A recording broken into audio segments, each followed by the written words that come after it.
अस्सलाम वालेकुम जी। दिल बहुत उदास है, ज़ाहिर है। ये इमरान खान पे हमला नहीं है, ये पाकिस्तान पे हमला है। और इमरान खान ज़ख्मी नहीं हुआ, आज पाकिस्तान ज़ख्मी हुआ है। पुराने ज़ख्म जो हैं वो फिर आज हरे हो गए। मोहतरमा बेनज़ीर भुट्टो की शहादत आज याद आ गई। मैंने आज आपसे दो बड़ी इंपॉर्टेंट चीज़ों पर बात करनी है।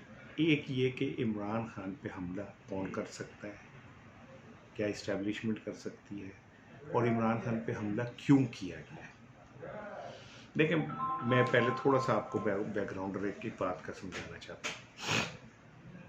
जो मुल्क होते हैं ना, वो इकट्ठे रहते हैं जब उनके सूबे आपस में मुत्तहिद होते हैं। और सूबों को मुत्तहिद रखने के लिए आपको एक शख्सियत की ज़रूरत होती है जो कौमी सतह का लीडर हो। मोहतरमा बेनज़ीर भुट्टो के लिए आपको याद होगा, जुमला आता था चारों सूबों की जंजीर बेनज़ीर। यानी मोहतरमा एक ऐसी जंजीर थी जिसने चारों सूबों को जोड़ा हुआ था। वो कुव्वतें जो पाकिस्तान के ख़िलाफ़ जब से पाकिस्तान बना साजिश कर रही हैं, वो चाहते हैं पख्तूनिस्तान अलहदा हो जाए, सिंधु देश बन जाए और सराइकीस्तान बन जाए और पाकिस्तान को कमज़ोर कर दिया जाए और पाकिस्तान के जो एटमी असासे हैं उन्हें काबू कर लिया जाए। वो नहीं चाहते कि कोई एक ऐसी शख्सियत जो पूरे मुल्क को कंबाइंड रख सकती हो वो पाकिस्तान में रहे। अब आप ये बात तो आपको अच्छी लगे या बुरी लगे, लेकिन नवाज शरीफ वो एक पंजाब का लीडर बन के रह गए। उनकी सेब पंजाब तक है, सिंध में उन्हें कोई वोट नहीं पड़ता, केपीके में उन्हें कोई वोट नहीं पड़ता, बलूचिस्तान में उन्हें कोई वोट नहीं पड़ता, पंजाब में उन्हें वोट पड़ता। अब सराय की बेल्ट आने के बाद वहाँ की सिचुएशन भी बदल रही है। पीपल्स पार्टी मोहतरमा बेनज़ीर भुट्टो के दौर तक चारों सूबों की जंजीर थी, लेकिन अब वो जंजीर टूट चुकी है।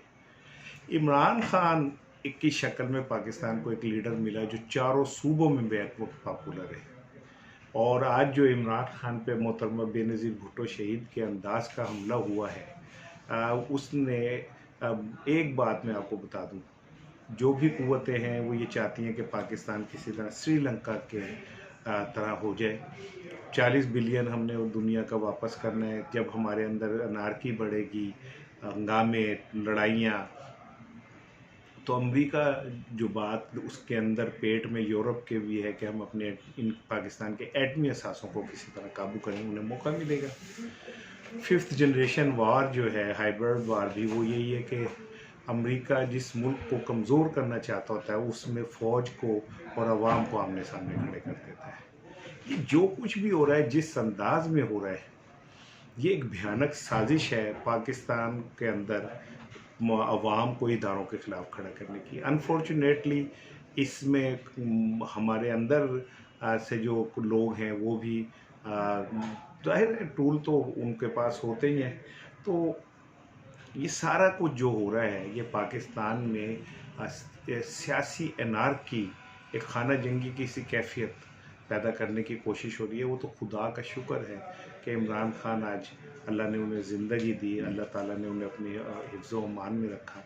और माँ ने ऐसा बहादुर सपूत नहीं जमना जो ज़ख्मी होने के बावजूद भी ऐसे मुक्का हिला के अपने अज़म का इजहार करता है। मैं अपने दोस्तों से बहुत दिनों से कह रहा हूँ कि इमरान खान के कभी आप तकरीर सुने, वो एक जुमला बार बार कहता है, मैंने अपने अल्लाह के सामने जाना है, मैंने अल्लाह को, मैंने जान देनी है, मैं नहीं डरता, मुझे मार दें मैं नहीं डरता। अभी कल ही तो उन्होंने कहा कि अल्लाह मुझे अरश शरीफ जैसी मौत दे। तो इमरान खान के दिमाग में यहाँ पे सौदा समा चुका है शहादत का, इसलिए उसे मौत से डर नहीं लगता। लेकिन जो लोग उसको मारना चाहते हैं उन्हें हाँ इमरान खान से बहुत डर लगता है, क्योंकि अगर इमरान खान ने स्टेटस को तोड़ दिया तो फिर तो इस मुल्क की काया पलट जाएगी।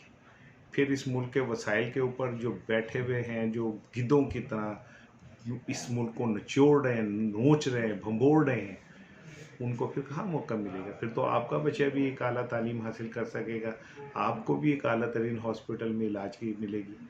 और फिर ये भी नहीं होगा कि कोई इस मुल्क में आएगा, हुकूमत करेगा और लंदन जाके बैठ जाएगा।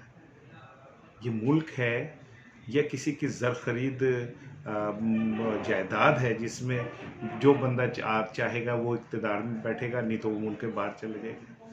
इसाक डार वज़ीर ख़जाना यहाँ से गया, 5 साल बाद वज़ीर ख़जाना ही आया, वज़ीर आज़म के जहाज़ में बैठ के गया, वज़ीर आज़म के जहाज़ में ही बैठ के आया, आने के बाद उसने अपने सारे ड्यूज़ भी लिए।